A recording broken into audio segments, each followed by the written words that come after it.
Hi, Lynn from Lynn's Garden here. This is our Sunday walk around, and I thought I'd start out at the mailboxes this week. Put a couple of hanging lights up there. I had them on the mailbox, but I think I like them better up high because it shows off the numbers in our street, and it's really hard to spot at night. So the mailbox is brand new. I did the stenciling and each side is different. And today I got in here and I stained the post. Gave it a fresh coat of dark walnut. And I did the board underneath in a black enamel.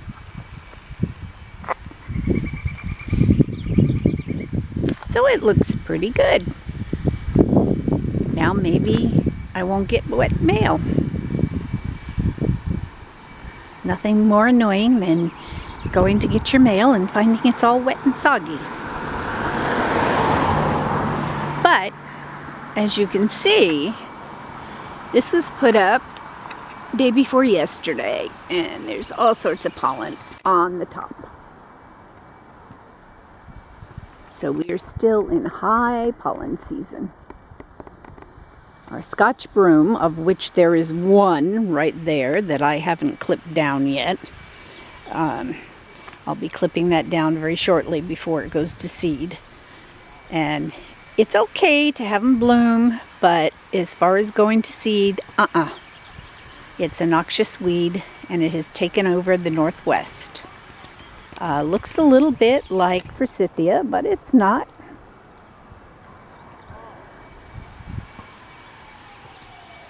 And when they are in bloom, they're in bloom for about 5 weeks before they create seed pods. And it is allergy time, and it comes right after our pine pollen. So that's one of the projects I've worked on, is doing the mailbox, doing the post.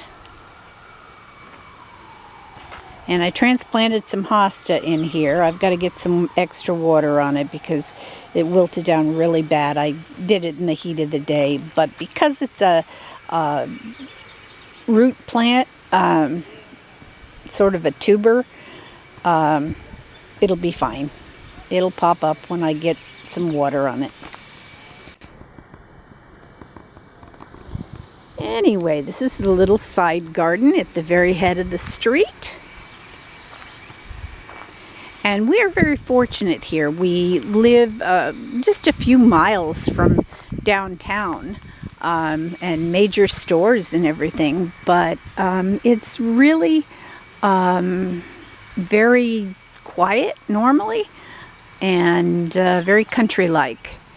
And across the street here, turn kind of slowly, is a farm. So it's like being in the country, but not being in the country. Can't get any better than that. And our road is a gravel road, dead-end gravel road. There's kids playing at the end of the other street. They're playing basketball down there. We get very little traffic. Traffic that we do get is usually just people that live here.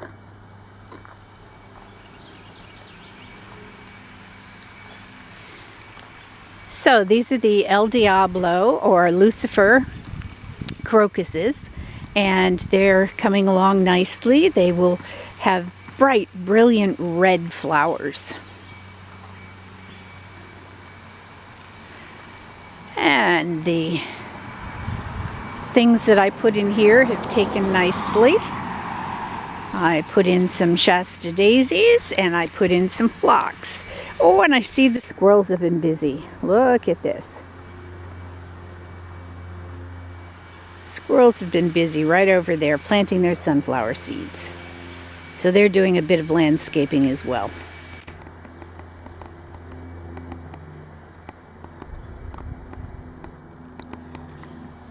And up above here we've got a rhodie. It's not really a white rhodie, it's more a kind of pale pink one. But it probably only shows up as white on this.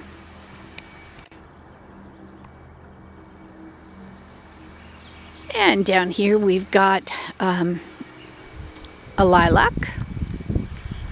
And all the hostas are doing well that I planted last season.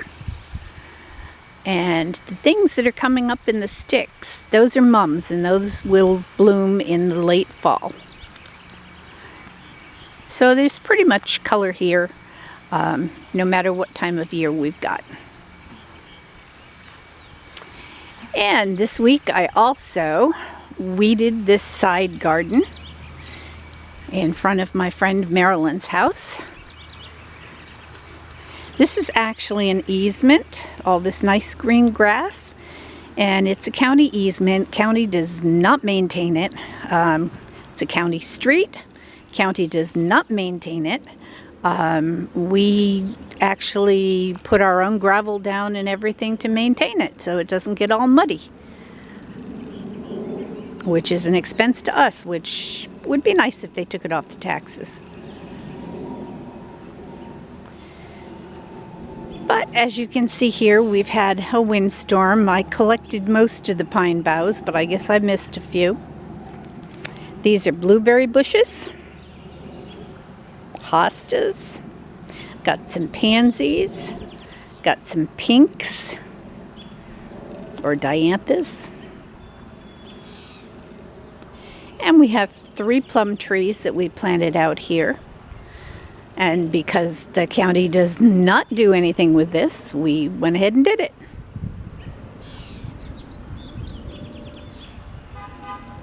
And we've got some liatris that will be up and blooming later on in the summer. Daylilies. Some very pretty irises that I planted. All this I put in here myself, just to make the street a little more presentable.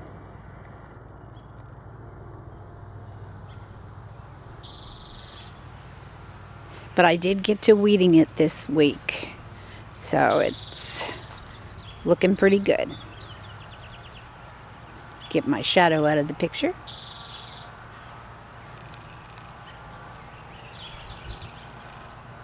And I think we're probably up to cutting the lawn about once a week, so I'll have to drag my lawnmower out.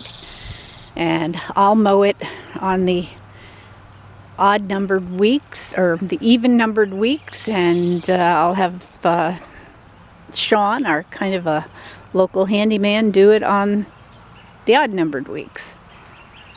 That way I don't have to do it quite as much. And in here we've got the bright red rhododendron. We've got the rosemary that's in bloom. And in front of the rosemary there is actually a pinnacle hydrangea. And I have yet to weed this area.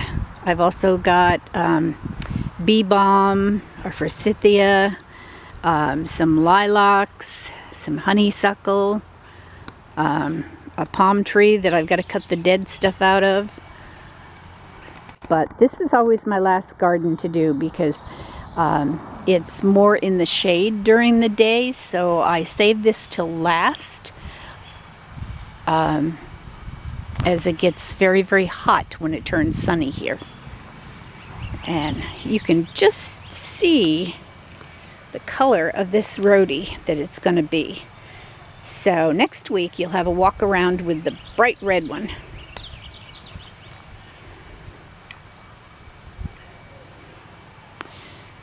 And my azaleas and my bugleweed. Lots of ivy. I've got to get in there and attack the ivy. Take care of the weeds. I've got irises in there.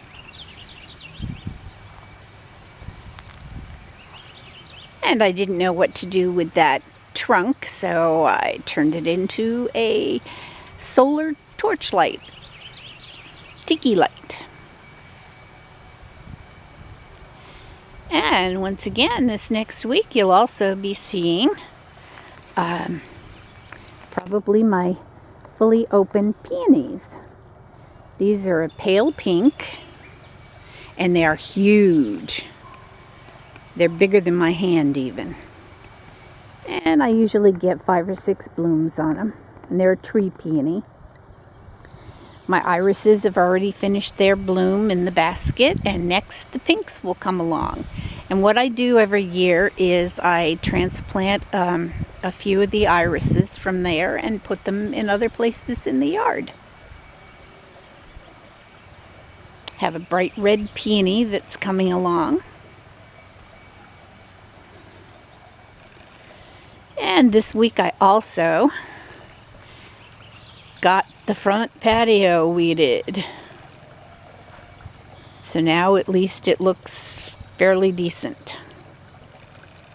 Then we had a windstorm and we got pine cones and all little sorts of seed capsules from the pine trees, and so I do have to get out and blow it.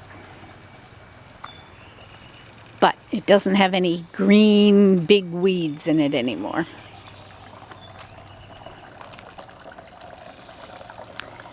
And next I'll be clipping back my iberis.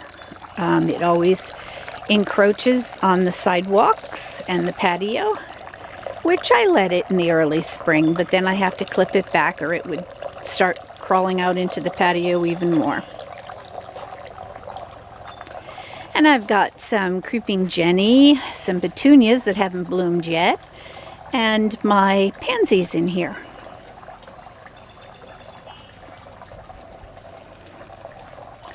Now, one thing I did start on yesterday was the side yard. And the upper side yard, I wanted to get the hammock up. So I started doing that. I've got a red heuchera, or coral bells, some more iberis, and the stuff that looks like grass coming up is actually,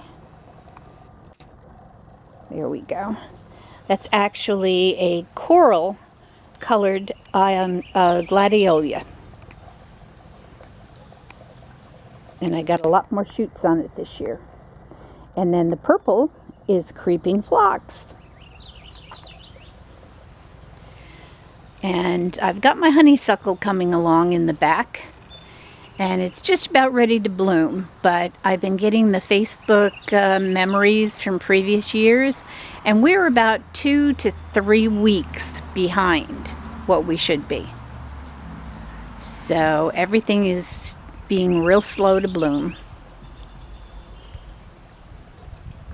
And down here at the base of the tree, now that I've got the weeds all cleared out, I've got the ivy, and I've also got Oregon grapes. And those just finished flowering. They were a brilliant yellow, but I didn't get out in time to weed to really make a pretty picture of them. But the creeping phlox is looking good. Each year it goes more and more.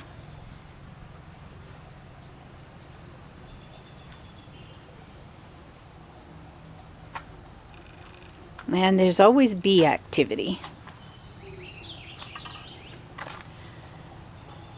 And I stopped right about here yesterday. So, you'll see weeds now. Got another hosta in here. And I have 2 French lilacs. They're not a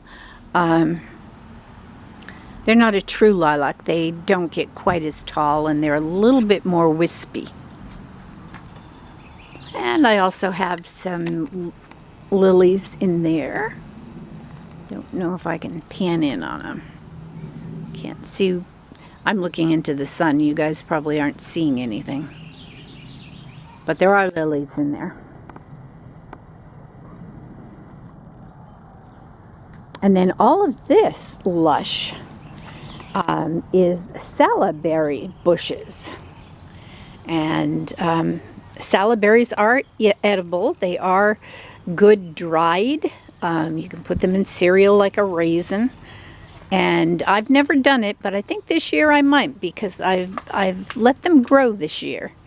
And the bees have been busy at work. So I might just have to try my hand at it. And then there's the blueberry bush. And a different colored creeping phlox that's cascading over the retaining wall. And this retaining wall was put in by a neighbor that my son hired years ago. And he just did the wooden one. And I prefer the rock one, because here the wood rots and eventually this will have to be replaced, and it's going to be a terrible process. But probably not in my lifetime, so I'm not too worried about it.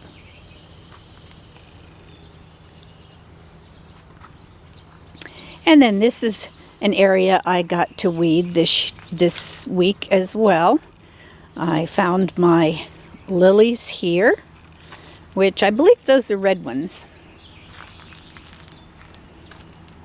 And a hosta. This is one of my sacrificial hostas.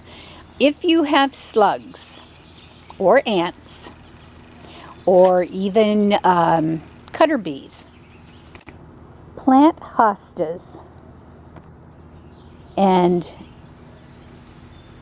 just hope that the insects will go to the ones that are in not so visible an area. But this is my sacrificial hosta, and it always is chewed upon. But it's in an area where I really don't care. Insects need to eat too. And I also got to prune back a little bit of my Russian lady vine. I mean, it is so invasive, but gorgeous. And more creeping phlox. Take you up the steps here now that I can navigate them. I have a gunnera right there, which is known as a wild rhubarb. And these will get to be the size of a human being. They will grow that big. The leaves will be absolutely huge. And it'll fill up this corner nicely. But how many years that's going to take, I just don't know.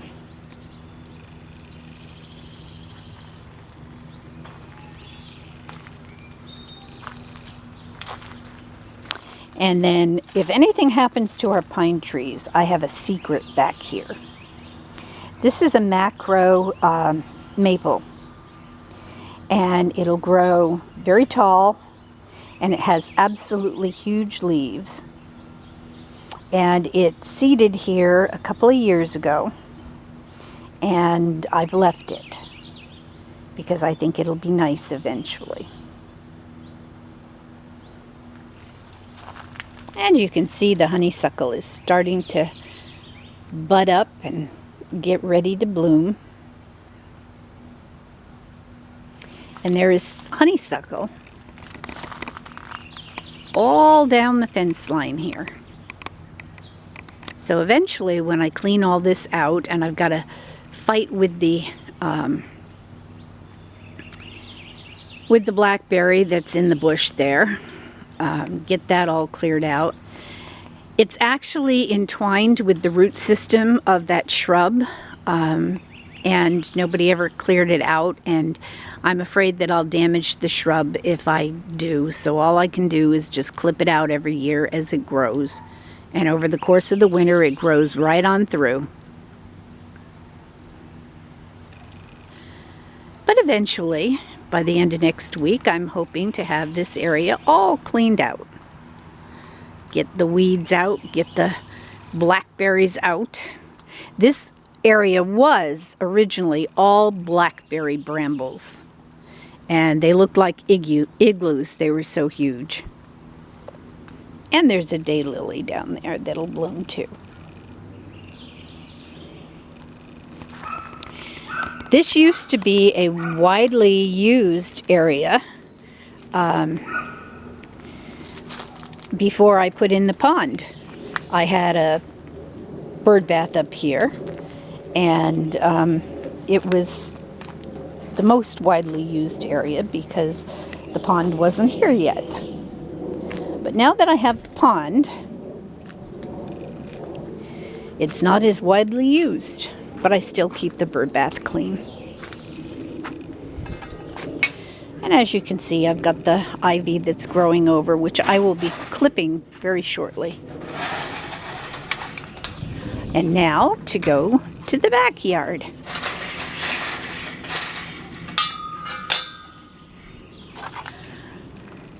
Which one of my last projects is always to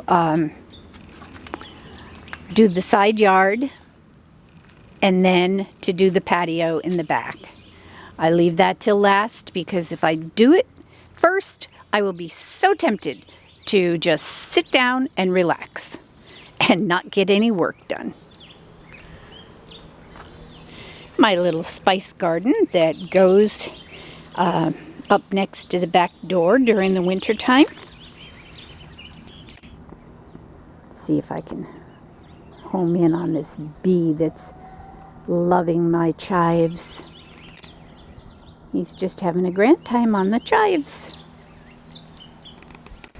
And in the spice garden, I have parsley, chives, oregano, and I also have a lemon thyme. And that's the bushy thing with the yellow tips on the leaves.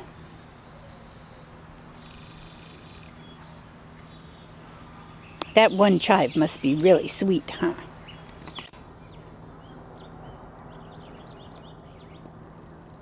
But we have a number of bumblebee species in this area.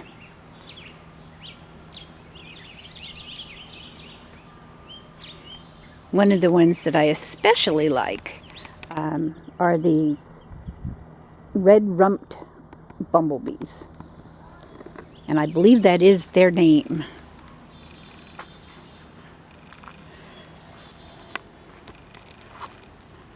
And a friend of ours gave us this one Christmas, and it had wine bottles in it and everything, but I have repurposed it as a planter. This week I also took care of weeding this area. This is more or less my my work area. If we need anything brought in by pallets, this is where it goes because it's right up against the big gate. But it gets full of nettles, and you can see the nettles on the other side of the fence. And my nettles had pretty much bloomed, and I leave them until my flowers come out because they are the first source to bloom for the bees. And now the bees just have to go on the other side if they want the nettles. But they seem pretty happy with everything else I've got planted in the yard. The lilac is blooming. Everything is just gorgeous.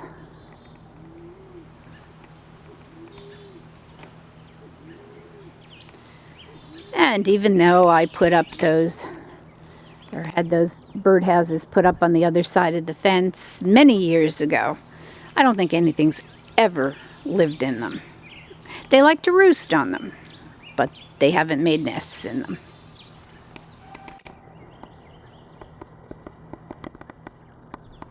One other thing I did, we went to the farmer's market yesterday, and this was a little, I don't know what you'd call it, basket of some sort that one of my neighbors didn't want, and she gave it to me.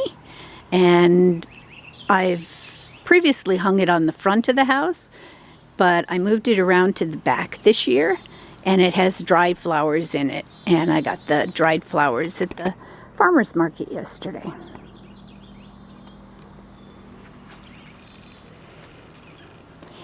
And I finally brought out my Indian clayware that my son and daughter-in-law got me. And I probably am going to get some more dried flowers to put in those. But even the back of the house is functional with bird houses. And then we have a barbecue deck, which also turns into a work area. The dog has her den, but she has, she's torn her pad on one of her feet, so we're nursing that back to health. So she has to stay out of the den until it's completely healed. Jasmine is going great. And I think I'll take you down this side pathway first.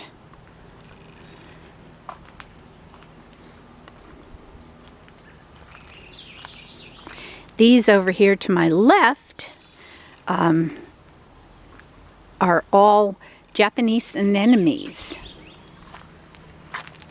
And they are growing in huge this year. They are, I don't know, some plants just seem to have really enjoyed the cold, wet that we had for 7 months.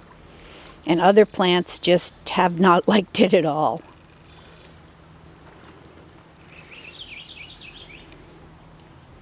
Bronze 9 bark, rhododendron, that'll be pink, and my viburnum,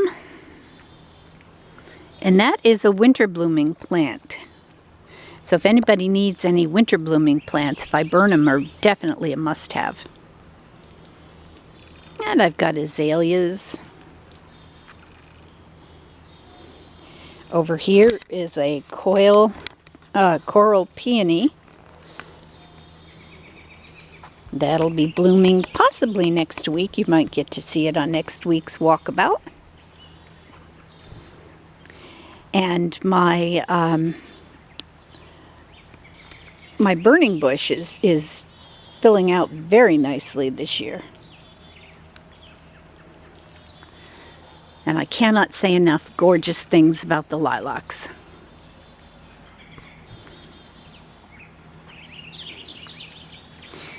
Got hostas, got the basket of gold, and now you've got my shadow again. Basket of gold right there. And hostas and daylilies.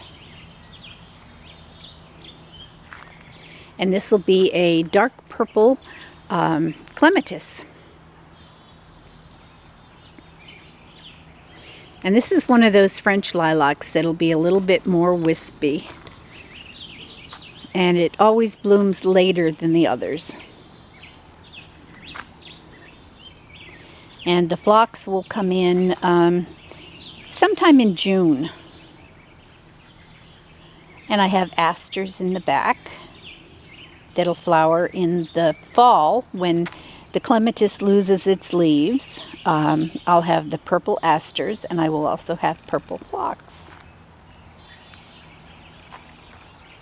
And back here is something that my dad had in his garden, and I decided that I wanted one as well. And I'll try to zoom in here. This is a quince, and it has very, very pretty flowers, but I got it on a closeout sale, and it was struggling. And it has struggled for a couple of years. And this year it's finally flowering. So I think it's finally going to say, yes, we're going to live here. And quince are edible, I guess. They make quince jelly. And now to step out of the garden.